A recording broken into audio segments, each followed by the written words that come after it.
আমার প্রিয় শ্রোতা বন্ধুরা, আমি পামেলা। আমার চ্যানেল গল্পের ডালি বাই পামেলাতে আপনাদের সবাইকে স্বাগত জানাচ্ছি। গতকাল থেকে আমি পাঠ করছি প্রখ্যাত সাহিত্যিক দুলেন্দ্র ভৌমিকের একটি বড় হাসির গল্প আলেকজান্ডারের পিসি। আজ পড়ছি এটার পরবর্তী তথা শেষ অধ্যায়। আমার গল্প পড়া যদি আপনাদের ভালো লাগে তাহলে প্লিজ একটা লাইক দেবেন, এছাড়া শেয়ার, কমেন্ট এবং সাবস্ক্রাইব করে প্লিজ আমার পাশে থাকবেন। এছাড়া পাশে থাকা ঘন্টা বোতামটিও টিপে রাখবেন। দিনে যে কোনো সময় আমি আপলোড করি না কেন আপনাদের কাছে নোটিফিকেশান চলে যাবে। এর প্রয়োজনীয়তা কিন্তু অনেক। এছাড়া সাবস্ক্রাইব করা এবং ঘন্টা বোতাম প্রেস করা এই দুটোই ফ্রি অফ কস্ট। তাছাড়া এই গল্পটি যারা আগের দিন শোনেননি তাদের উদ্দেশ্যে বলছি, প্লিজ আগের দিন শুনে তারপরে এটি শুনবেন। হাসির গল্প তো, নালে আপনাদের শুনতে ঠিক ভালো লাগবে না। এছাড়া পুরোটা ধৈর্য ধরে শুনবেন যদি গল্প পাঠের আনন্দ সত্যিকারের নিতে চান। এছাড়া আমার চ্যানেল লিঙ্ক এবং আমি যে অন্য স্বাদের গল্প উপন্যাস পড়েছি তার প্লে লিস্টের লিঙ্ক আমার ডেসক্রিপশন বক্সে দেওয়া থাকবে। আপনারা প্লিজ কাইন্ডলি সেটা ভিজিট করবেন এবং সেখানে প্লে লিস্টের আকারে আপনারা সমস্ত কিছু আপ টু ডেট পাবেন। তাহলে চলুন আর দেরি করব না, সরাসরি আমরা চলে যাচ্ছি সেইখানে যেইখানে নাটক মঞ্চস্থ হচ্ছে। তাহলে শুরু করা যাক আজকের গল্প আলেকজান্ডারের পিসি, অধ্যায় 3। গদার বাবা শেষ পর্যন্ত হঠাৎ করে একটা চমৎকার উপায় বাতলে ফেললেন। গদার বাবা বললেন, আচ্ছা তোমরা টনসা যাত্রার নাম কি শুনেছ? ন্যাড়া বলল, কি বললেন কাকাবাবু, মনসা যাত্রা? গদার বাবা বললেন, না না, মনসা নয়, মনসা বলিনি ন্যাড়া, আসলে হচ্ছে টনসা যাত্রা। সুবলদা বললেন, কি ব্যাপার, মানে ব্যাপারটা কেমন কাকাবাবু, একটু বুঝিয়ে বলুন না। গদার বাবা বলতে শুরু করলেন, দেখো যাত্রা যেমন হয় তেমনই এখানেও ছেলেরা মেয়ে সাজে, তবে যে সমস্ত যাত্রা দলের যাত্রা দেখে আমরা অভ্যস্ত তার সঙ্গে এর তফাৎ রয়েছে। এদের পালায় কোনো বই বা প্রম্পটার থাকে না। টিনের একখানা ট্রাঙ্কে মোটে এক সেট পোশাক থাকে। ওই পোশাক পরে সীতাহরণ, কর্ণার্জুন, নল, দময়ন্তী, আবার ফরমাস হলে শাহজাহান কিংবা সিরাজদৌল্লা কিন্তু হতে পারে। যা অভিনয় তোমরা করতে বলবে সেটাই ওরা করে দেবে, তবে রামায়ণ মহাভারত থেকে বেশি চলে। সুবলদা জিজ্ঞাসা করলেন, আচ্ছা কাকাবাবু ওদের রেট কেমন? গদার বাবা উত্তরে বললেন, দেখো সুবল, শুনেছি রেট তেমন কিছু নয়, কোনো টাকা না দিলেও চলে। ওরা পেলা ধরে, রাম সীতার বিয়ের মালা নিলাম করে, শ্রীকৃষ্ণের গলার মালা, এই সমস্ত নিলাম হেঁকে নাকি 2-4 পয়সা বেশ কমইও নেয়। সুবলদা বললেন, আচ্ছা তাহলে তাদের মানে ওদের কিছু দিতে হবে না তো? গদার বাবা আবার বললেন, না না, সেটা কেন সুবল, ওদের থাকার জায়গা আর দুবেলা খাবার তো দিতে হবেই না, ব্যাস, আর কোনো ঝামেলা নেই। আর একটু একটা সুবিধা রয়েছে।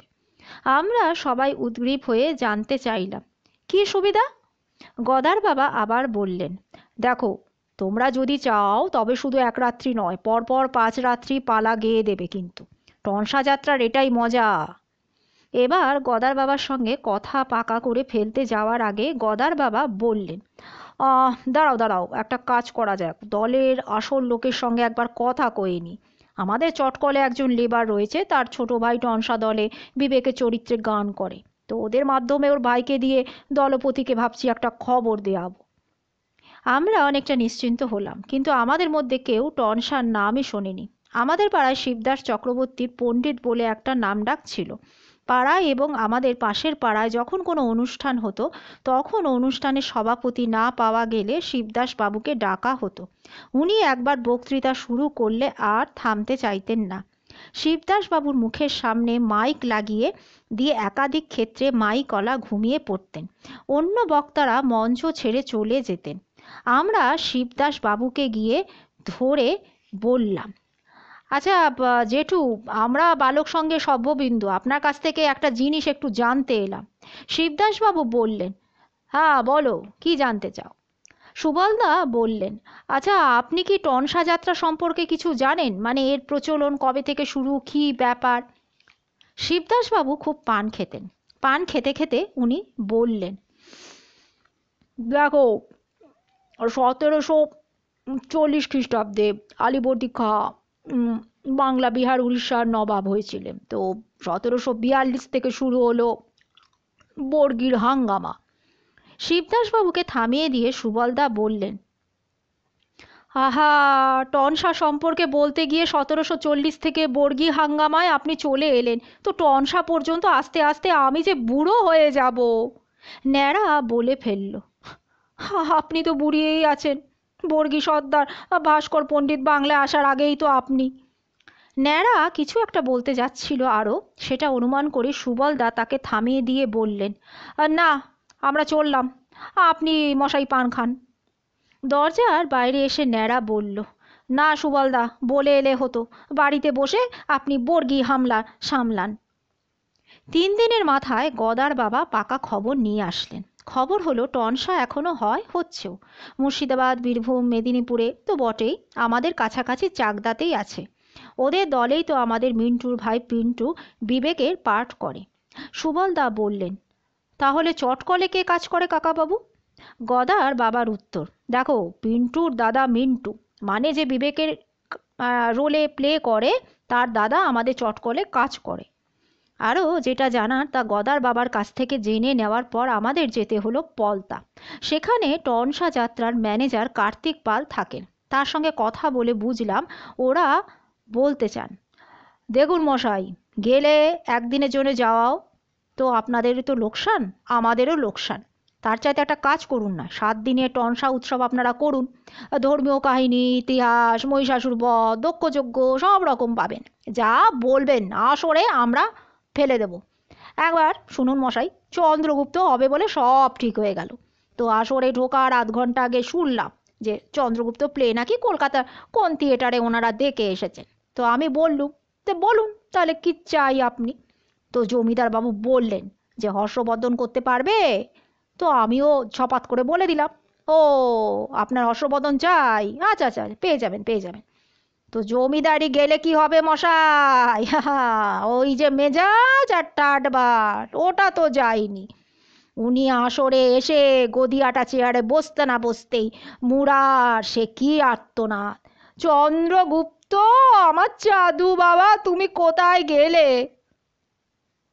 গদার বাবার কথাই ঠিক, কোনো টাকা পয়সা ঝামেলা নেই, শুধু থাকা খাওয়ার একটা ব্যবস্থা। আমরা কথা পাকা করে ফিরে এলাম। 2 দিন টানা আলোচনার পর ঠিক হলো একদিন নয়, টানা 7 দিন টনসা উৎসব হবে। যে সময়ের কথা বলছি তখন গোটা বছর ধরে ছেলেদের পরীক্ষা হতো না। ডিসেম্বর সব স্কুলের রেজাল্ট বেরিয়ে যেত, আর জানুয়ারি থেকে সেশন। তখন পড়াশোনার তেমন চাপও ছিল না। স্কুলের বার্ষিক স্পোর্টস, ক্রিকেট খেলা করতে করতে সরস্বতী পুজো এসে যেত। ফেব্রুয়ারি শেষের দিকে শিবরাত্রি। আমরা তার 2 দিন আগে থেকেই টনসা যাত্রা উৎসব শুরু করার দিন একটা ঠিক করলাম। পাড়ার কেউ প্রায় টনসা দেখা তো দূরের কথা, নামই শোনেনি। ফলে সবার আগ্রহ বেশ তুঙ্গে। প্যান্ডেল বাঁধা শুরু হয়ে গেল। চৌধুরী বাবুদের বাড়ির লাগোয়া 2খানা বড় বড় ঘর ছিল, ওখানেই থাকার ব্যবস্থা হলো। 7 দিন থাকলে দুবেলা খাওয়ার ব্যবস্থাও আমরা করে ফেললাম। তখন কথায় কথায় স্পন্সর করার তেমন কোনো পার্টি পাওয়া যেত না। শব্দটার সাথে আমাদের কোনো পরিচয় ছিল না। আমাদের গ্রামে সচ্ছল গৃহস্থ নেহাত কম ছিল না।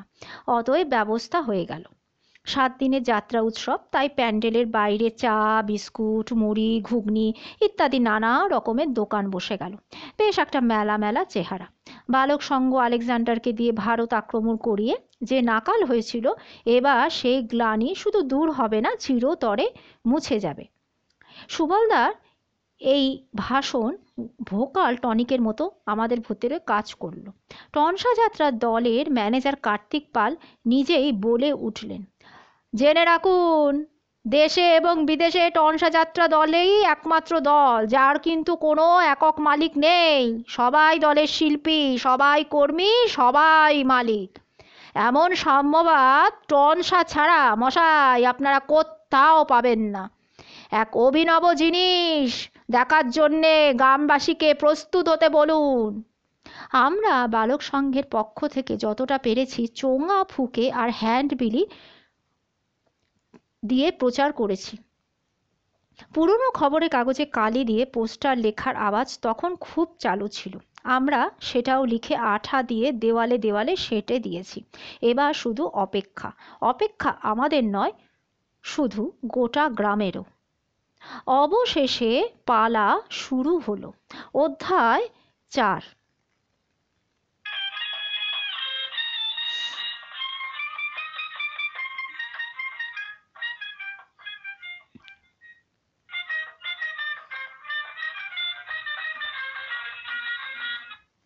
প্রথম দিনের পালার নাম মহিষাসুর বধ। প্রথম দৃশ্যে মিন্টুর ভাই পিন্টু এসে দুর্গা বন্দনার মতন করে গান গেয়ে গেল। তারপরে এক গাল দাড়ি লাগিয়ে একজন মঞ্চে এসেই বসে পড়ল। বসে বসে তপস্যা করতে লাগলো। সেই যুগে ভারতবর্ষে বিস্তর মুনি ঋষি ছিলেন। পাহাড়ে পর্বতে জঙ্গলে নির্বিঘ্নে তারা সাধনা করতেন। ইনি কোন মুনি কে জানে। এবার হাতে কমণ্ডল নিয়ে ক্ষীণকায় এক বৃদ্ধের প্রবেশ।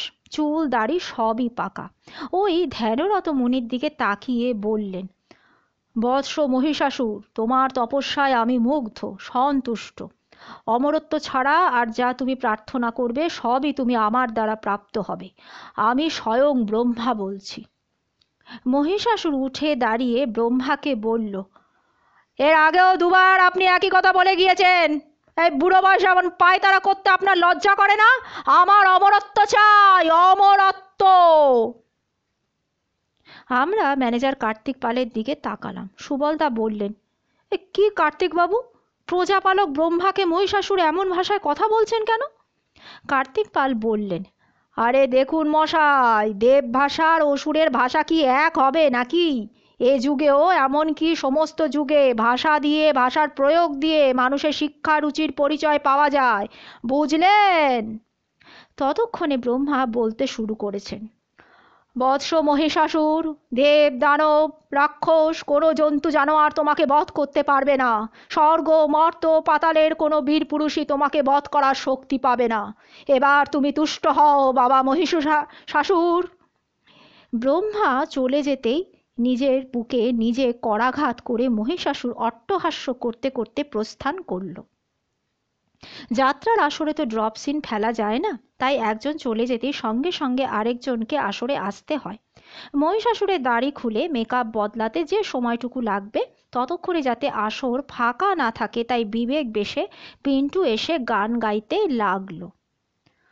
ওরে কি ভুল করিলেন ব্রহ্মা, এবার দেবতাদের দেখতে হবে অষ্টরম্ভা।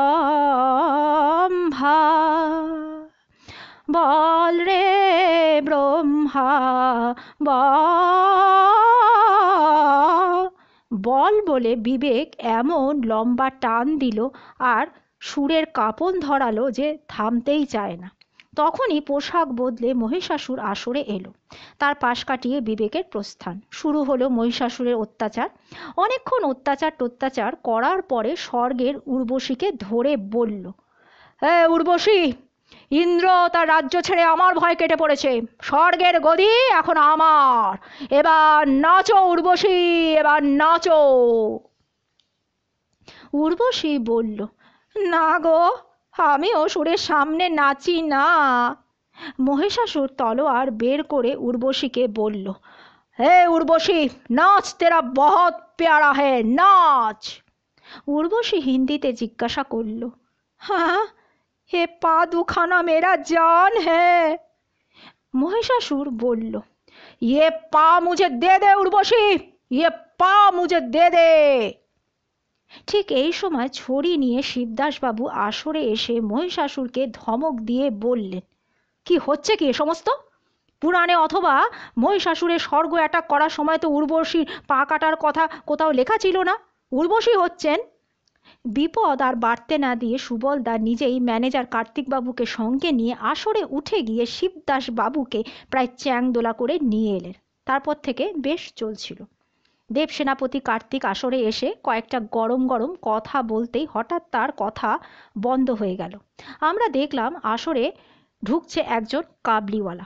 মহিষাসুর বধপালায় কাবলিওয়ালা কি সূত্রে আসবে? কার্তিকবাবুকে জিজ্ঞাসা করার পর তার জবাব পাওয়ার আগেই কাবলিওয়ালা বলে উঠল, भेष बदल करके मुझे धोखा देता, आज देवता का भेष लिया, मेरा रुपया वापस कर मेरा रुपया।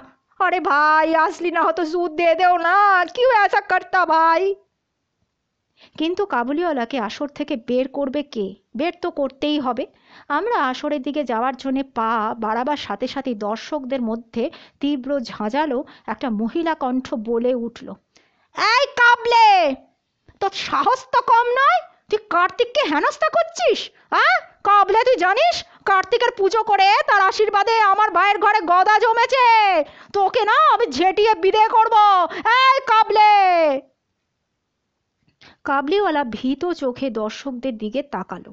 গদা বলল, না, কেসটা যখন পিসি নিয়েছেন না তখন ঠিক ট্যাকেল করবেন, তোরা কিচ্ছু চিন্তা করবি না।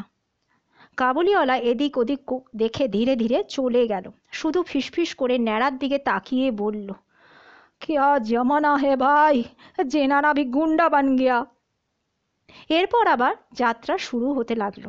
স্বর্গ হারা দেবতারা এখন অর্থহীন, তাই যুদ্ধের খরচ, মহাশক্তির আবাহনে যজ্ঞের খরচের জন্য প্যালা বেরোলো।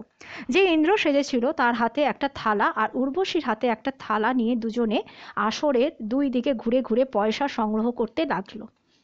4 আনার তখন অনেক মূল্য ছিল, 7 আনায় 1 সের চাল পাওয়া যেত।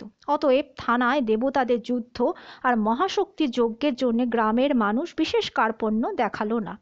কেউ কেউ থালায় একটা সিকি আর 2 আনা দিতে দিতে ইন্দ্রকে বললেন, লড়ে যান ভাই, লড়ে যান, গোটা গ্রাম আমরা আপনাদের সঙ্গে আছি। উর্বশী প্যালা নিয়ে শিবদাস বাবুর কাছে যেতে শিবদাসবাবু পকেটে হাত ঢুকিয়ে বললেন, আচ্ছা, ওষুধের স্বর্গ দখলে যত কাহিনী লেখা রয়েছে তার কোথাও তো উর্বশীর পা কাটার কথা লেখা নেই, কিন্তু সে চেষ্টারও তো কোনো উল্লেখ নেই। তাছাড়া এই সমস্ত কাহিনীর ঐতিহাসিক এবং বৈজ্ঞানিক কোনো ভিত্তিও তো নেই, যে এমন ধরো 15 শতাব্দীতে। উর্বশী ধৈর্য হারিয়ে বলে ফেলল, সেই যে পকেটে হাত ঢুকিয়েছেন আর তো বের করছেন না, আপনি এবার কিছু ছাড়ুন না।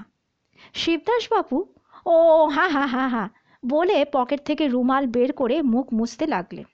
উর্বশী কড়া চোখে তাকিয়ে বলল, সবে রুমাল বেরোলো, এতক্ষণ ঠায় দাঁড় করিয়ে পুরাণের কথা বুনে গেল, কিপটে বুড়ো কোথাকার। প্যালা তুলে ফিরে আসার পর শুরু হলো মহাশক্তির আবাহনে মহাযজ্ঞ। বড় বড় কয়েকটা টর্চ লাইট, সেই টর্চের কাছে লাল নীল কাগজ লাগিয়ে আসরের ওপরে ফেলা হলো। 2খানা মালসায় ধুনো দিয়ে ধূপের ধোয়া করে রাখা হয়েছে।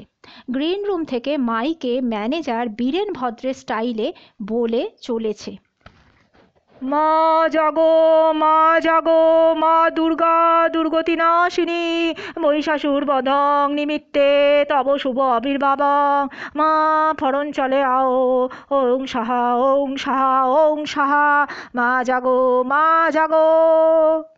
গ্রিন রুমে দুর্গা নিজেও দুর্গতিতে পড়েছেন, তার চুল পাওয়া যাচ্ছে না। তিনি নাকি যজ্ঞের আগুন থেকে খোলা চুলে আবির্ভূতা হবেন, কিন্তু সেই খোলা চুল নাকি পাওয়াই যাচ্ছে না। দিন 10 আগে বাবার শ্রাদ্ধ হয়েছে, এখনো মাথায় ভালো করে চুলই গজায়নি। 5-6 দিনের বাসি দাড়ির মতন মাথায় চুল গজিয়েছে। ম্যানেজার কার্তিক পাল সবই বুঝতে পারছেন, তাই চণ্ডী পাঠে ঢঙে বলতে লাগলেন, মা জাগো, তব মুক্ত কেশ মম ঝোলায় অবস্থিতং, ভ্রমবশত ঘটনা ঘটমান কেশ ধারণা পূর্বক দ্রুত আসরে গমনং মাতা দুর্গতি বিনাশিনী, মা জাগো, মা জাগো, মা জাগো। কে বলবে দুর্গা সেজেছে একজন ছেলে, এমন মানিয়েছে যে আমরা যারা গ্রিন রুমের ভেতরে ছিলুম তারা অবাক হয়ে গেলুম। আসরে ধোয়া, তার মধ্যে দিয়ে দুর্গার আসরে যেতে গ্রিন রুম থেকে মাইকে জোড়া শঙ্খ বেজে উঠল।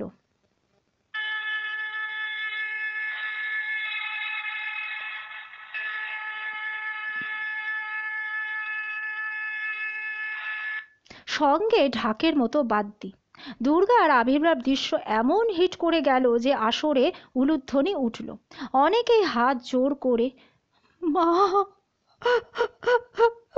মা গো,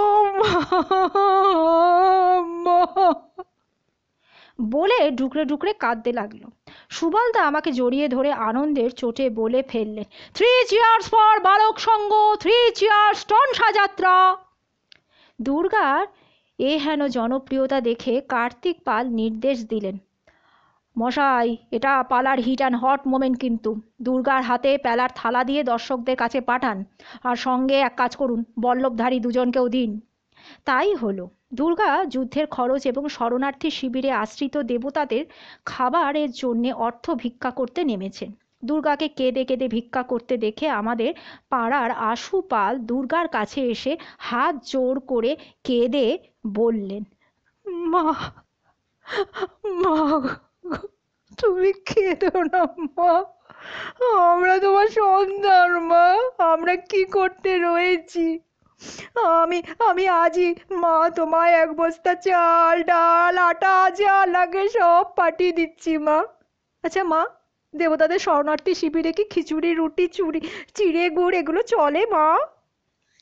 দুর্গা বললেন, বাবা, দেবতাদের শরণার্থী শিবিরে যা ভালোবেসে পাঠাবে তাই চলবে বাবা। মাছ মাংসও পাঠাতে পারো, তবে তোমাদের মর্তের শরণার্থী শিবিরের মতন ওখানে বাবা খাদ্য বন্টনের তো কোনো বৈষম্য নেই। ভালো ভালো কিছু পাঠিও বাবা। এই পেলার থালায় 1 টাকা 2 টাকা নোটের সঙ্গে একটা 10 টাকা নোট দেখে ম্যানেজার চমকে গেলেন। অসুর বধের দৃশ্য তো চমকপ্রদ। অসুরের বুকে ত্রিশূল মারতেই তার বুক থেকে ফিনকি দিয়ে রক্ত বেরুলো। এ সমস্ত কায়দা। লাল রং ভরা বেলুন ত্রিশূলে দিয়ে খোঁচা দিতে অসুর আর্তনাদ সহ সেই বেলুনটা বুকে চেপে ধরতে রক্ত বেরোতে লাগলো। এরপর মা দুর্গার গলার মালা নিলামে উঠল। 5 টাকা থেকে ডাক শুরু হয়ে শেষ পর্যন্ত 25 টাকায় সেই মালা কিনে নিলেন আশু পাল। গদার পিসি কার্তিকের মালা কিনলেন 10 টাকায়। উর্বশীর মালার দাম উঠল 15 টাকা। টনসা যাত্রার শিল্পী, কর্মী আর ম্যানেজার সবাই খুশি। রাত্রে গরম ভাত, মুসুরির ডাল, ঝিরঝিরি করে কেটে আলু ভাজা এবং বড় মাছের ঝোল। বড় তৃপ্তি করে সবাই খেলো। যে মহিষাসুর সেজেছিল সে কার্তিক পালকে বলল, কার্তিক দা, এখানে যদি 7 দিনের জায়গায় 10 দিন পালা গাই না তাহলে কিন্তু বেশ হয়, বেশ জমছে কিন্তু পালাটা কার্তিক দা। প্রথম দিনের পালার পর থেকে বালক সঙ্গের সদস্যরা জামার কলার তুলে আমরা হাঁটতে লাগলাম। মহিষাসুর এবং দুর্গার বাগযুদ্ধে অসুর এবং দুর্গা যে বার কয়েক তোকে লরি চাপা দিয়ে মারবো এবং নিকুচি করেছে তোর ব্রহ্মার বরদান, এরকম সংলাপ কেউ মনেই রাখলো না। শুধু শিবদাসবাবু সকালবেলা বাজার করতে যাওয়ার পথে সুবল তাকে ডেকে জিজ্ঞাসা করলেন, আচ্ছা সুবল, স্বর্গে কি আলু পোস্ত রান্না হতো? তাহলে কার্তিক কেন বলল যে আজ আলু পোস্ত খেয়ে ও যুদ্ধে যাবে? সুবলদা একটা ছোট্ট হাই তুলে বললেন,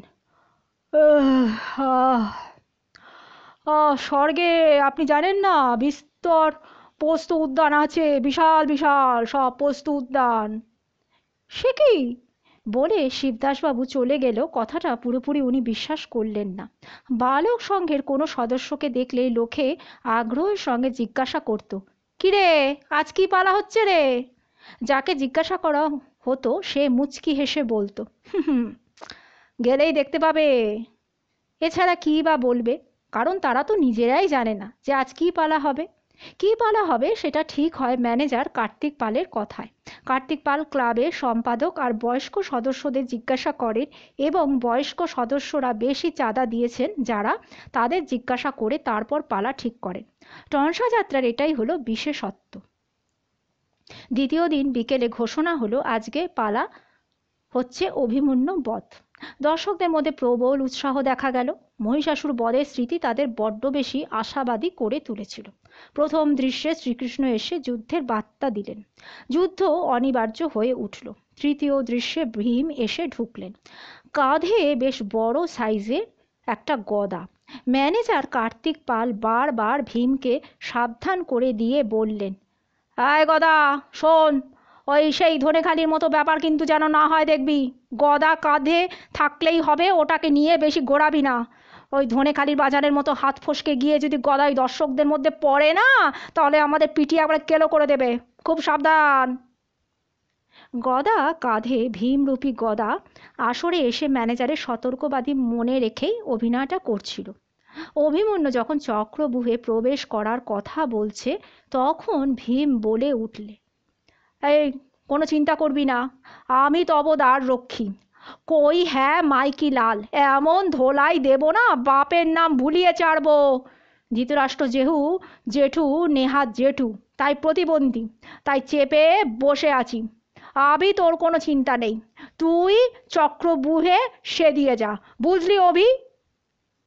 বলে মাথার ওপর গদা নাচাতে লাগলেন। ম্যানেজার বিপদের আভাস পেয়ে বিবেককে বললেন, এই শোন পিন্টে, আসরে গিয়ে গান ধরতো, গদাকে সাবধান করে দিলাম, তার কোনো কথা কানে ঢুকলো না, যা তুই গদাকে গিয়ে সাবধান কর। পিন্টে বিবেক যাত্রার আসরে যখন তখন বিবেকে ঢোকার অধিকার রয়েছে। পিন্টেও আসরে এসে গান ধরল, ওরে আমার গদা সামলে রাখ তোর গদা, পালা কর্তার কথা তুই ভুলিস নে, ধনে খালির বাজারে সবার মাঝারে উদম করে কেমন চক্র বুহে, ওরে গদা রে। সেই লম্বা টান। ভীম বিষয়টা বুঝতে পেরে গদা না ঘুরিয়ে তাকে কাঁধে ফেলে চলে গেলেন। দর্শকদের মধ্যে এই নিয়ে কোনো বিরূপ প্রতিক্রিয়া অবশ্য দেখা গেল না। কিন্তু বিপদ হলো অভিমন্যু চক্রবুহে ঢোকার পর। অভিমন্যু চক্রবুহে ঢোকার কৌশলটা জানতো, কিন্তু বেরিয়ে আসার কৌশল সে জানতো না। অভিমন্যুর মুখে কথা শুনে যুধিষ্ঠির এবং ভীম দুজনেই বললেন, বাবা অভিমন্যু, তুমি যাওয়ার রাস্তা খুলে ভেতরে সে দিয়ে গেলেই আমরা যাব। যাও বাবা যাও। এই চক্রবুহে ছিলেন কর্ণ, দুঃশাসন, কৃপাচার্য, দুর্যোধন, দ্রোণাচার্য, অশ্বত্থামা এবং জয়দ্রথ, এই 7 জন। অভিমন্যু তো ঢুকে গেল। চক্রবুহের প্রবেশ পথ পাহারা দিচ্ছেন জয়দ্রথ। সেদিন তিনি শিবিরে বল লাভ করায় অতিশয় বলশালী ছিলেন। ওদিকে আসরের মুখে জয়দ্রথ, যুধিষ্ঠির আর ভীম তার সঙ্গে লড়াই করছেন। আসরের মধ্যে একা অভিমন্যু লড়ে যাচ্ছে 7 জন যোদ্ধার সাথে। দর্শকদের মধ্যে থেকে কেউ কেউ চিৎকার করে বলে উঠল, অভিমন্যু, তুমি জ্যাঠাদের গ্যাস খেয়ে মৃত্যুর মুখে চলে এলে, এটা কিন্তু ভালো হলো না। 7 জনই যখন একযোগে অভিমন্যুকে আঘাত করে চলেছে, তখন কোথা থেকে কি যে হলো বুঝে ওঠার আগে 3 দিক থেকে লাঠি, ছাতা, আরও কত রকম জিনিস নিয়ে লোকজন আসরে ঢুকে সপ্তরথীদের পেটাতে পেটাতে বলতে লাগলো, হ্যাঁ হ্যাঁ, কজন মিলে এই বুড়োগুলো মিলে ছেলেকে একটা পেটাচ্ছে, হ্যাঁ, মার মার বেটাদের মার, মেরে একবার তক্তা বানিয়ে দেয়। শিবদাসবাবুর হাত থেকে লাঠি ছিনিয়ে নিয়ে একজন যুধিষ্ঠিরকে পেটাতে পেটাতে বলল, ওই শোন, ওই ওই ওই ওই ওই তুই হচ্ছে যত নষ্টের গোড়া, তুই যত নষ্টের গোড়া, হ্যাঁ হ্যাঁ, দাবা খেলে সমস্ত হারিয়ে এখন তুই ভাইপোকে মরার ব্যবসা করছিস, তুই মরার ব্যবসা করছিস। মহাভারতে যতই লেখা থাক, শোন, মানুষ হচ্ছে মহাভারত, অভিমন্যু মরবে না। জোর গায়ে যদি কেউ হাত দেয় না, হাত ভেঙে পকেটে ভরে দেবো, একদম একদম সাবধান। সপ্তরথীর অবস্থা বড়ই করুণ। কর্ণ আর দুর্যোধন ছাড়তা পেটা হয়ে কোথায় যে পালিয়ে গিয়েছেন কেউ সেটা বলতেই পারছে না। দ্রোণ আর অশ্বত্থামা, ও বাবা গো, বাঁচাও, ও বাঁচা গো, ও কার্তিক দা, কার্তিক দা, কার্তিক দা বাঁচান, কার্তিক দা বাঁচান, কার্তিক দা, কার্তিক দা বাঁচান। কিন্তু কোথায় কার্তিক দা? ম্যানেজার কার্তিক পাল গ্রিন রুম থেকে উধাও। কে একজন বলল, না মশাই, কার্তিক কি গণেশ তো বলতে পারবো না, এক ভদ্রলোককে একটা ব্যাগ নিয়ে ওই স্টেশনের দিকে ছুটতে দেখলাম। অশ্বত্থামার অবস্থা আরও করুণ। তিনি ছিলেন দ্বাররক্ষী, তাকে পিটিয়ে এমন করলো যে তিনি বাঁচবার জন্য ঝাঁপ দিয়ে পড়লেন দর্শকদের মধ্যে। ফলে হাটে চোর ধরা পড়লে যেটা হয় সেটাই হলো। এরকম একটা কাণ্ডে গদার পিসিত চুপ করে থাকার পাত্রী নন। তিনি অভিমন্যুকে বললেন, বাবা আর ভয় নেই, আমার ছেলেকে আমি বাড়ি থেকে দুধ আনতে পাঠিয়েছি, 1 গ্লাস গরম দুধ খেলেই দেখবে শরীর একদম চাঙ্গা। আমাদের কোবরেজ মশাইয়ের নাম হচ্ছে শ্যামাপদ, কোবরেজকে খবর দিয়েছি, উনি আসছেন। সুবলদা বললেন, আসলে দর্শকদের রিয়াকশনটা বাড়াবাড়ি মনে হতে পারে, কিন্তু পালার সঙ্গে কতখানি ইনভলভ হয়ে গেলে এটা সম্ভব বলুন তো? বিদ্যাসাগরের মশায়ের মতো মানুষও নাকি মঞ্চে জুতো ছুঁড়ে মেরেছিলেন। আমি বললাম, সুবলদা সবই তো বুঝলাম, কিন্তু এবার কি হবে? সুবলদা বললেন, আরে আগে দর্শকরা একটু শান্ত হোক তো, তার আগে ম্যানেজার কার্তিক পালকে একবার একটু খুঁজে বার করা দরকার। তা উনি কোথায় গেলেন? আমি বললাম, তিনি যে কোথায় গেলেন সুমলদা সেটা বোধহয় তিনি নিজেও জানেন না। যাত্রার আসরে তখন ছত্রাকার অবস্থা। মাটি সরা, চায়ের ভাঁড়, ছাতা, লাঠি ইত্যাদি ছড়িয়ে ছিটিয়ে পড়ে। কে যে কোথায় গিয়েছে কেউ জানে না। ওরা না ফিরলে তো যাত্রা শুরু হওয়ার কোনো চান্সই নেই। আমরা ঘাবড়ে গিয়ে পরস্পরের মুখ চাওয়াচাওয়ি করতে লাগলাম। ভাবলাম মহিষাসুর বধ দিয়ে যতটা নাম গেইন করেছিলাম, অভিমন্যু বধ দিয়ে তার দ্বিগুণ ক্ষতি হয়ে গেল। সেই সময় যাত্রার আসর যে মাঠে বসেছিল ঠিক তার পিছন দিক থেকে মহিলা কণ্ঠে একটা চিৎকার ভেসে এলো। কেউ যেন চিৎকার করে বলছে, কে আছো, বাঁচাও বাঁচাও, ওরে বাবা মেরে ফেললো, বাঁচাও। আমাদের পলাশডাঙ্গা এমন কিছু খুব শান্ত গ্রাম, তবে মাঝে মধ্যে ছিচকে চোর আর ডাকাতের উৎপাত রয়েছে। ডাকাতের সঙ্গে খালি হাতে মোকাবিলা করা যায় না, তাই পুলিশের পরামর্শে আমরা বাড়িটাকে ঘিরে ফেলে পুলিশকে খবর দিই। এবারও সেটাই হলো। এখনকার মতো তখন ঘরে ঘরে কোনো ফোন ছিল না। ফোন করতে যেতে হতো চৌধুরী বাবুদের বাড়িতে। চৌধুরী বাবুর বিধবা দিদি বললেন, আচ্ছা আমি ফোন করছি। ফোন তুলে তখন নাম্বার চাইতে হতো, সরাসরি ফোন করা যেত না। নাম্বার বললে এক্সচেঞ্জ থেকে সেই নাম্বার ধরে দিত। নাম্বার ধরে দিতেই চৌধুরী বাবুর ফোনে রিং হলো।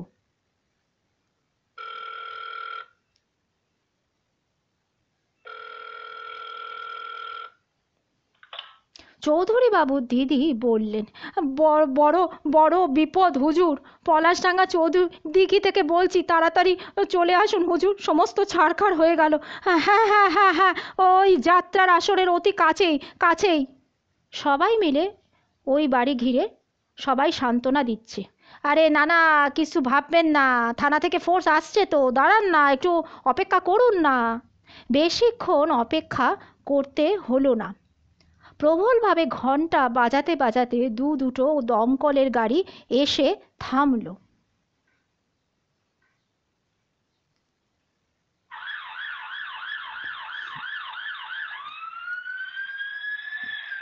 গাড়ি থেকে জলের পাইপ নামাতে নামাতে একজন দমকল কর্মী বললেন, কই আগুন কই? কেউ একজন বলল, কেন আগুন কেন, আগুন তো লাগেনি। দমকল কর্মী রাগের মাথায় আবার বলে উঠলেন, সে কি আগুন লাগেনি? তবে কে ফোন করলো? কে একজন মহিলা বলল যে সমস্ত ছাড়খাড় হয়ে গেল? হ্যাঁ, আপনারা ভেবেছেন কি? হ্যাঁ। ন্যাড়ার বাবা ভিড় ঠেলে এগিয়ে এসে বললেন, না না স্যার, আপনি যখন আপনারা এসেই তো পড়েছেন, ওই একটু বাড়ির ভেতরটা একটু দেখে যান না, আমরা সবাই আপনার সঙ্গেই রয়েছি। দমকল কর্মী বললেন, সে কি মশাই, এই বাড়ির ভেতরে কি আছে, আগুন নাকি? ন্যাড়ার বাবা বললেন, আগে না না স্যার, ডাকাত ডাকাত ডাকাত ডাকাত আছে। দমকল কর্মী ভয় পেয়ে বললেন, হ্যাঁ ডাকাত? খালি হাতে ডাকাতের মোকাবিলা? না বাবা, ওরে বাবা, ও সমস্ত হবে না, ইয়ে করুন, ওই পুলিশকে ডাকুন, পুলিশকে। এ বাবা, দমকলের কাজ নয়। যে ফোন করতে গিয়েছিল সে তখন বিরক্ত গলায় বলল, ওফো, পুলিশকে ফোন করতে গিয়েই তো ভুল করে আপনাদের নাম্বার ফোন করে ফেলেছি।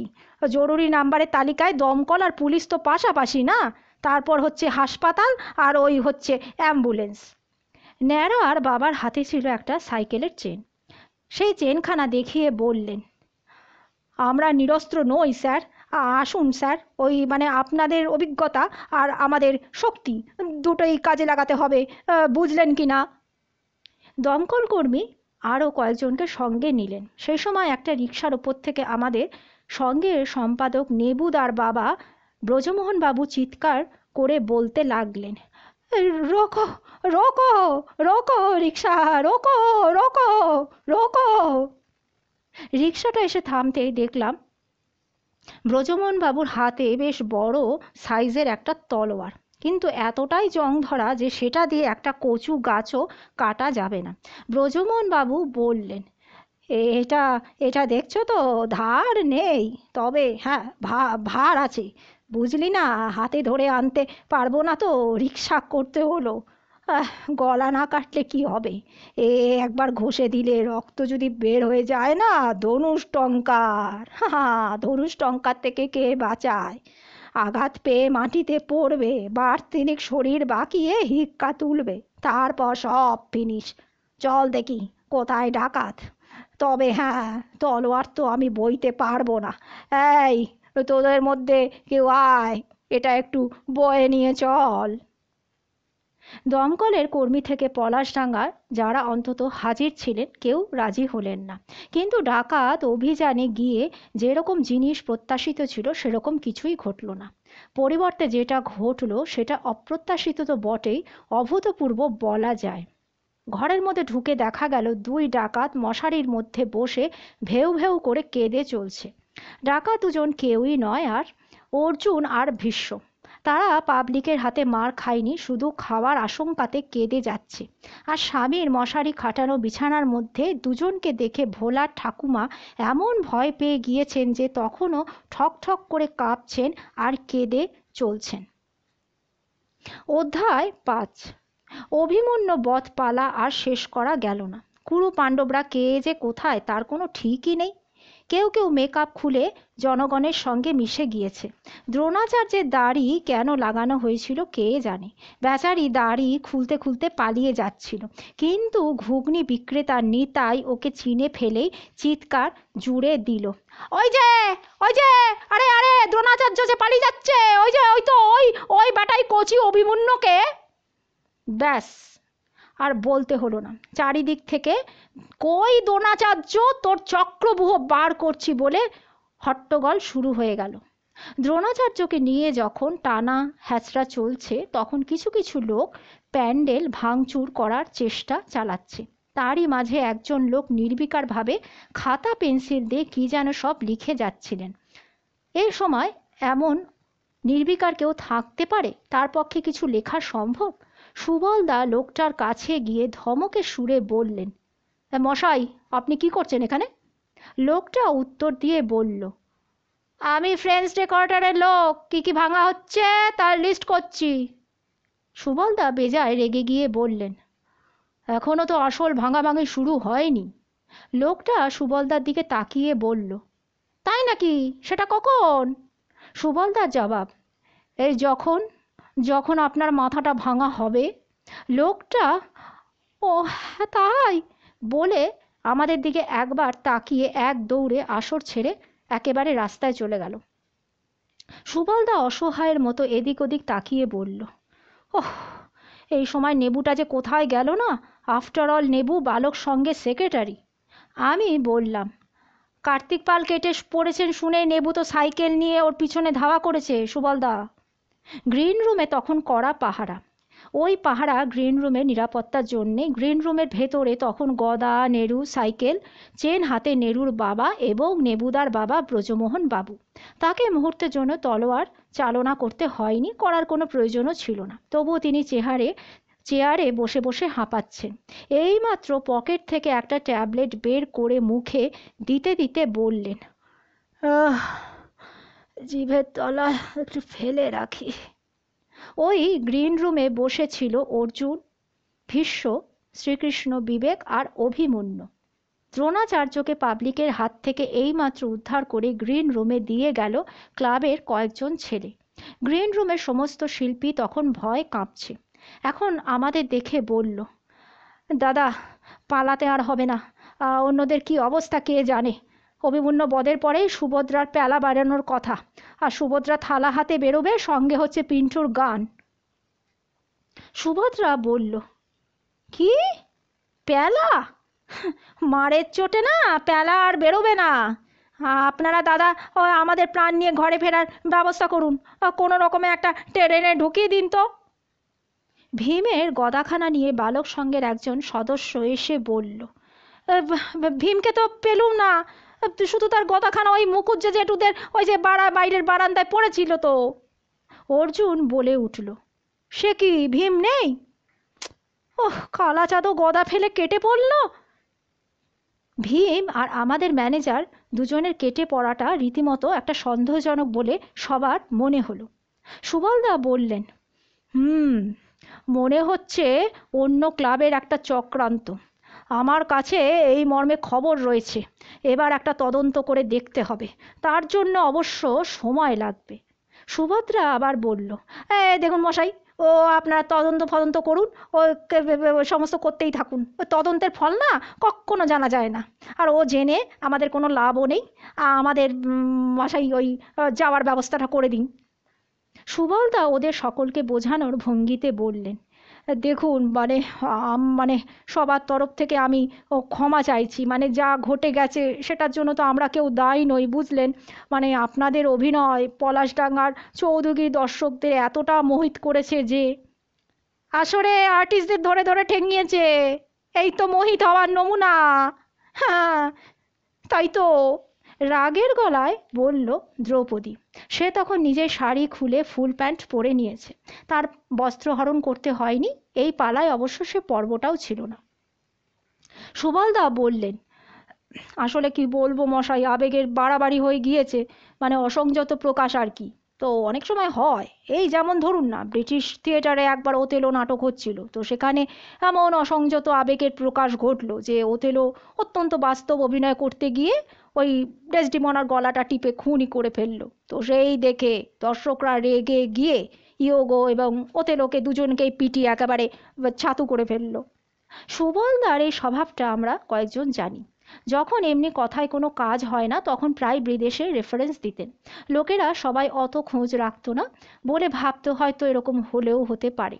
সুবলদার ধারণা ছিল টনসা যাত্রার এরা কি অত খোঁজ রাখবে, বরং শুনে চমকে যাবে, কিন্তু হলো উল্টো রকম। দ্রোণাচার্য সুবলদার দিকে মুখ তুলে তাকিয়ে বললেন, দেখুন মাফ করবেন, ব্রিটিশ থিয়েটারে এমন কোনো ঘটনা কিন্তু আজ পর্যন্ত ঘটেনি।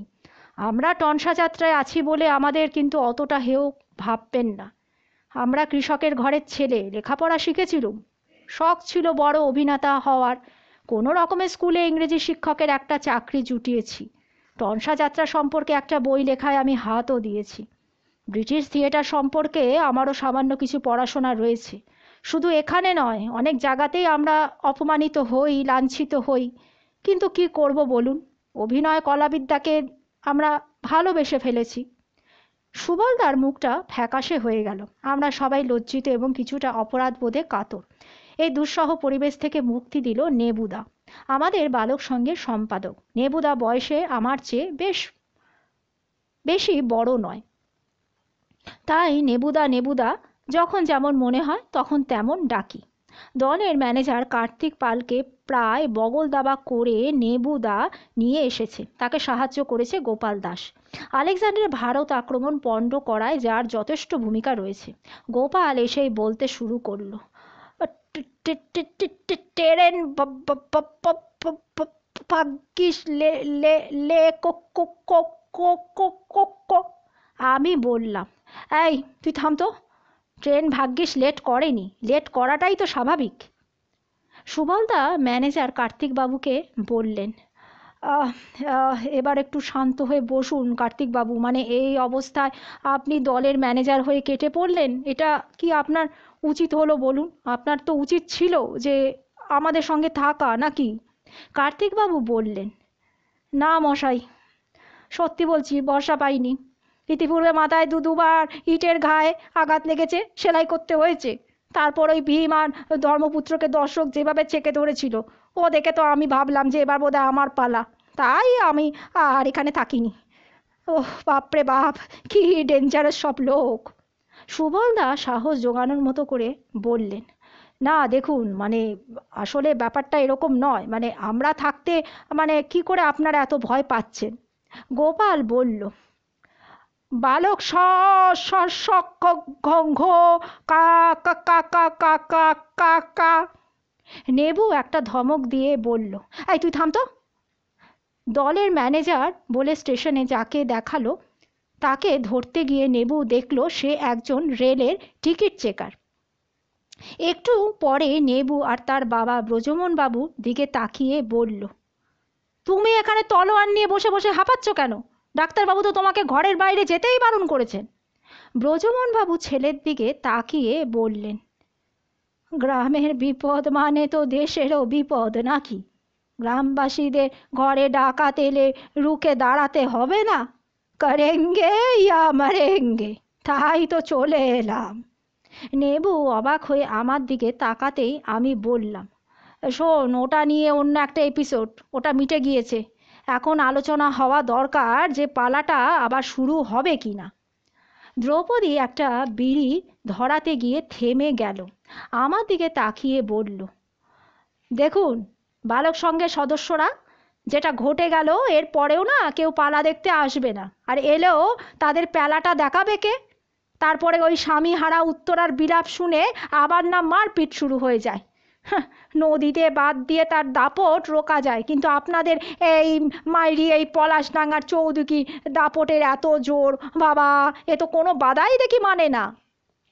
ম্যানেজার কার্তিক পাল বললেন, আসরে এসে উত্তরা যখন বিলাপ করতে করতে গায়ের গয়না খুলে শাখা ভাঙে, তখনকার মিউজিক চলাকালীন যে সিচুয়েশনটা হয় সেটা না দেখলে কিন্তু বিশ্বাস করা যাবে না। উত্তরা শাখার সঙ্গে সঙ্গে দর্শকের আসনের বউরা নিজেদের শাখাও ভেঙে ফেলে। তবে হ্যাঁ, সুভদ্রার উত্তরার পেলায় অতি পরিমাণ ভালোই অর্থ পড়েছিল। গত মাসে ফতেপুরের খয়রামারি গ্রামেরই তো কথা। তবে সেখানে দলের কারো প্রাণ সংশয় কিন্তু হয়নি। কিন্তু এখানে যা হলো, ওরে বাবা, কি ভয়ঙ্কর নিশানা শক্তি! হ্যাঁ, যার পিঠ লক্ষ্য করে ছুটছে আদলা ইট তার পিঠে গিয়ে লাগছে। বাপুরে, এরা অলিম্পিকে যায় না কেন? সুবলদা বললেন, দেখুন, মানে যা হওয়ার তা তো হয়েছেই, মানে দেখুন না, পালাটা যদি আবার শুরু টুরু করা যায় আর কি। কার্তিক পাল বললেন, না, আমার আর্টিস্ট কোথায় বলুন? সবাই তো পালিয়ে গিয়েছে। এই তো অভিমন্যু, মানে আমাদের যে ওই রাখালটা, কোথায় গেল? গদা পাওয়া গেল কিন্তু ভীম নেই। আর ওই শ্রীকৃষ্ণকে আমি তো ওই জামরুল তলা দিয়ে নিজেই পালাতে দেখেছি। আর জানি না কেষ্ট পালাতে পেরেছে না কোথায় চলে গেছে। ওর আসল নামও তো কৃষ্ণ মৌলিক, সবাই ডাকে কেষ্টা মৌলিক বলে। নেবুদার বাবা ব্রজমোহন বাবু আবার বললেন, এই যে ম্যানেজার বাবু, আপনি একটা কাজ করুন না, মাইকে ঘোষণা করুন যে পালা শুরু হবে। দর্শক এবং আর্টিস্টরা আসরে এসে উপস্থিত হন, আপনি ঘোষণা করে দিন। ন্যাড়ার বাবা ডাকাত ধরার অস্ত্র হিসাবে সাইকেলের চেন খুলে এনেছিলেন। তিনি বললেন, আপনাদের তলোয়ার আর সাইকেল চেনের দিব্যি দিয়ে আমি কিন্তু বলছি, সিকিউরিটির কোনো চিন্তা করবেন না, আমরা সবাই আছি। সুবলদাকে এই সময় নেবু ডেকে নিয়ে গেল বাইরে, সঙ্গে সঙ্গে আমাকেও ডাকলো। গ্রিন রুমের বাইরে এসে নেবু বলল, শোনো সুবলদা, পালাটা কিন্তু চালু করতেই হবে। সুবলদা বললেন, আরে সেটা তো আমিও জানি, কিন্তু আর্টিস্ট যদি না পাওয়া যায় তাহলে কি হবে? নেবু বলল, তাহলে যে কয়জনকে পাওয়া গিয়েছে তাদের দিয়ে চালু করা হোক না। মানে একটা কিছু তো হওয়া দরকার। ধরো মাঠে যত দোকান রয়েছে তাদের প্রত্যেকের কাছ থেকে তো আমরা চাঁদা নিয়েছি, 7 দিনের চাঁদা একসঙ্গে নিয়েছি। এবার কথা ছিল সপ্তাহব্যাপী টনসাজাতা উৎসব হবে। এবার সেটা যদি না হয় তাহলে তো সবার টাকাগুলো ফেরত দিতে হবে নাকি? সুবলদা বললেন, ও, তবে এক কাজ কর, দেরি আর নয়, তুই তাহলে মাইকে ঘোষণা করে দে। আমরা গ্রিন রুমে ফিরে এসে বললাম, ম্যানেজার বাবু, আপনি ঘোষণা করুন, আমাদের ক্লাবের ছেলেরা আর্টিস্ট খুঁজতে থাকুক তাহলে। সুবলদা গ্রিন রুম থেকে বেরিয়ে আস্তে আস্তে দাঁড়িয়ে পড়ে ম্যানেজারকে বললেন, সেই সঙ্গে যে কজন আর্টিস্ট রয়েছে তাদের দিয়ে বিকল্প কিছু করা যায় কি না একবার একটু ভেবে দেখুন না কার্তিক বাবু। সুবলদা চলে যাওয়ার পর আমি আর নেবু প্রায় পায় ধরার ভঙ্গিতে বললাম, একটা কিছু ভেবে দেখুন না, পালা তো চালাতেই হবে না, একটু একটু দয়া করে ভেবে দেখুন আপনারা। ম্যানেজার কার্তিক পাল বললেন, আরে দেখুন মশাই, সে আর এমন কি কঠিন? ওই গেল বছর তো ওই গয়েশপুরে স্কুল বাড়িতে রাম ছাড়া রামায়ণ করে এলুম, তো দর্শকদের তারিফ, পেলায় ভালোই পয়সা পড়লো, সেটাও পেলুম। ওসব নিয়ে আমি ভাবছি না। আচ্ছা, দেখি ঘোষণা করে কি হয়। মাইকে ঘোষণা শুরু হলো, হ্যালো হ্যালো হ্যালো হ্যালো, আমি টনসা যাত্রা দলের ম্যানেজার কার্তিক পাল কথা বলছি। হ্যালো হ্যালো, আমার দলের যে সমস্ত শিল্পী বন্ধুরা আছেন তারা সবাই এসে গিয়েছেন, যারা এখনো আসেননি তারা চলে আসুন। পরিবেশ শান্ত হয়ে গিয়েছে, দর্শক বন্ধুরাও আসতে শুরু করেছেন, আপনারা সবাই চলে আসুন। Hello hello hello. একটু পরে সংবাদ পাওয়া গেল, গদার পিসি অভিমন্যুকে বাড়ি নিয়ে গিয়ে দুধ খই আর মর্তমান কলা খাইয়ে তাকে দাওয়ায় শুয়ে বিশ্রাম নিতে বলেছেন। গদা তার বাবার নেতৃত্বে এবং অবশ্যই পিসির তত্ত্বাবধানে সাইকেল রিকশায় করে অভিমন্যু আসছে। অভিমন্যুর সংবাদে পালা শুরু হওয়ার আশা উজ্জ্বল হলো। কার্তিক পাল বললেন, আচ্ছা একটা কাজ করা যাক, উত্তরা সুভদ্রা আর অভিমন্যুকে দিয়ে শুরু করে আস্তে আস্তে যিনি যেমন আসবেন তাকে ইন করিয়ে দেব। তো হাতে আছে কে? দ্রোণাচার্য, অর্জুন আর ভীষ্ম। আচ্ছা, বিশেষভাবে দরকার হচ্ছে শ্রীকৃষ্ণকে। ভীম, শকুনি, জয়দ্রথ, কর্ণ, দুর্যোধন, এদের কোনো সন্ধান এখনো কেউ পায়নি। না ফিরে এলে আর কি করা যাবে বলুন? আচ্ছা, যা আছে তাই দিয়ে কাজ চালাই। ব্রজমোহনবাবুর নির্দেশে গ্রিন রুমে 2 পিস করে পাউরুটি আর ঘুগনি এলো। তারপর চায়ে চুমুক দিতে যাওয়ার আগে দ্রৌপদী বলল, আচ্ছা আমি কি শাড়ি পরবো নাকি? চায়ের গ্লাসে চুমুক দিয়ে কার্তিক পাল বললেন, ইয়েস, হয়তো প্রয়োজনে কয়েক দৃশ্যের জন্য তোমাকে দুর্যোধন বা কর্ণ সাজতে কিন্তু হবে। আপাতত তুমি একটা কাজ করো, দ্রৌপদী সেজেই থাকো। অভিমন্যু এলো। সেই সঙ্গে এলেন গদার বাবা এবং গদার পিসি। তার হাতে মুড়ো ঝাঁটা দেখে কার্তিক পাল চমকে উঠে বললেন, সে কি, আবার ঝাঁটা কেন? গদার পিসি বললেন, আরে না না বাবা, তোমাদের ওই অর্জুন আর কেষ্টাকে খুঁজছি তো। এই দুধের ছেলেকে কেউ বড়দের সঙ্গে লড়তে পাঠায়? হ্যাঁ, তোমাদের কি আক্কেল বলো তো? 2 জ্যাঠা তেমনই বেআক্কেলে। একজন তো পাশা খেলার নামে জুয়া খেলে সর্বস্ব খোয়ালে, আর ওই দুধের শিশুটাকেও তো কেউ রেহাই দিলে না তোমরা। ভাগ্যিস আমরা ছিলাম। এবার পিসি ঝুঁকে পড়ে সাহিত্য অভিমন্যুকে জিজ্ঞাসা করলেন, দুধ খই কলা খেয়ে শরীরে একটু বল পাচ্ছ তো বাবা? অভিমন্যু বলল, হ্যাঁ পিসি। পিসি বললেন, আমার বাড়ির দুধ জল মেশানো নয় বুঝলে বাবা, দুধের স্বাদটাই কিন্তু আলাদা। অভিমন্যুর সঙ্গে কথা শেষ করে পিসি তাকালেন টনসা যাত্রা দলের ম্যানেজার কার্তিক পালের দিকে। তারপর গদাকে বললেন, ইনি আবার কে? গদা উত্তর দিল, দলের ম্যানেজার কার্তিক পাল। পালা আবার চালু করা যায় কি না সেই নিয়ে আলোচনা হচ্ছিল পিসি। গদার পিসি জানতে চাইলেন, তাই নাকি? তা কখন পালা শুরু হবে? ম্যানেজার বললেন, আচ্ছা পিসি, সেটা কি করে বলবো? 2-1 শিল্পী তো এখনো আসেননি, দর্শক তো আসতে শুরু করেছে, তাই ভাবছি একটু অপেক্ষা করি। পিসি বললেন, তা ভালো তা ভালো, তবে ভীম তো নিজে নিজে আসতে পারবে না, কেননা ওকে তো ওই মুখুজ্জেদের গোয়ালে বেঁধে রাখা হয়েছে। ভীমের সন্ধান পাওয়া যেতে ক্লাবের সদস্যরা গিয়ে হরিপদ মুখুজ্জের গোয়াল থেকে ভীমকে ছাড়িয়ে আনল। মাইকে ঘোষণা শুরু হয়ে গিয়েছে। এবার ম্যানেজারের নির্দেশে পিন্টু গ্রিন রুমে বসে ঘুগনির শালপাতা চাটতে চাটতে মাইকে গান ধরল, ওগো পুরবাসী থেকো না দূরে, আসরে একা অভিমন্যু বিরাজে, এসো হে এসো হে এসো হে, এসো এসো পুরবাসী। বলে আবার সেই লম্বা টান। চৌধুরী গ্রামে আবেগের বাড়াবাড়ি হয় বটে, কিন্তু দর্শক খুব ভালো। ইতিমধ্যে বন্ধন মুক্ত করে ভীমকে আনা হয়েছে। ভীম বলল, দাদা যুধিষ্ঠির সম্ভবত ওই লোকাল থানার লকআপে, আপনারা কেউ যান, না গেলে কাল সকালেই বলেছে থানায় সদরে চালান করে দেবে। নেবু বলল, না না, কোনো চিন্তা করবেন না, সন্ধান যখন একবার পেয়েছি ওকে মুক্ত করার দায়িত্ব আমাদের। নেবু আর আমরা কয়েকজন আমাদের ভূগোলের স্যার জটিলেশ্বর আচার্যকে নিয়ে আমরা থানায় গেলাম। গিয়ে দেখি ধর্মপুত্রের অবস্থা বেজায় কাহিল। থানার দারোগাকে আমাদের স্যার বললেন, আচ্ছা আপনি কি ওর গায়ে হাত তুলেছেন নাকি? দারোগা বললেন, আরে মাস্টারমশাই, হাত তুলতে যাব কেন? উনি তো নিজের নাম বাবার নাম কিছুই বলতে পারছেন না, শুধু বলছেন ভুলে গিয়েছি আর ভুলে গিয়েছি। দারোগাবাবুকে গোটা ঘটনা জানানোর পর ধর্মপুত্র মুক্তি পেল বটে, কিন্তু চৌধুরীর দিকে আর যেতে চাইল না। আমরা ফিরে এসে দেখি আসরে সুভদ্রা প্যালা থালা নিয়ে বেরিয়েছেন, তার সঙ্গে উত্তরা। বিবেকরূপী পিন্টু কেঁদে কেঁদে গান গাইছে, মা ভিক্ষা দাও স্বামী পুত্র হারা অনাথিনীদের মা ভিক্ষা দাও। দর্শকদের অনেকের চোখ ছলছলিয়ে উঠল। চৌধুরী দেবু মল্লিক বলেই ফেললেন, না, এমন প্রাকৃতিক দৃশ্য ভাবাই যায় না। শাশুড়ি আর ছেলের বউ একসঙ্গে কাঁদছে আর ভিক্ষা করছে, তাও কিনা চৌধুরীর মতন গায়। হ্যাঁ, আমরা আছি না মরে গিয়েছি? আয় তো মা, থালা নিয়ে এদিকে আয়।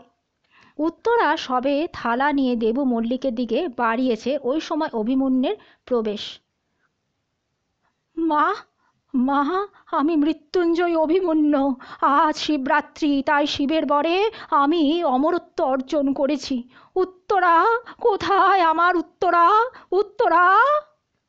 উত্তরা এগিয়ে আস্তে আস্তে বলল, প্রভু, যদি এলেন তবে ক্ষণেক বিলম্ব করে এলেই তো পারতেন প্রভু।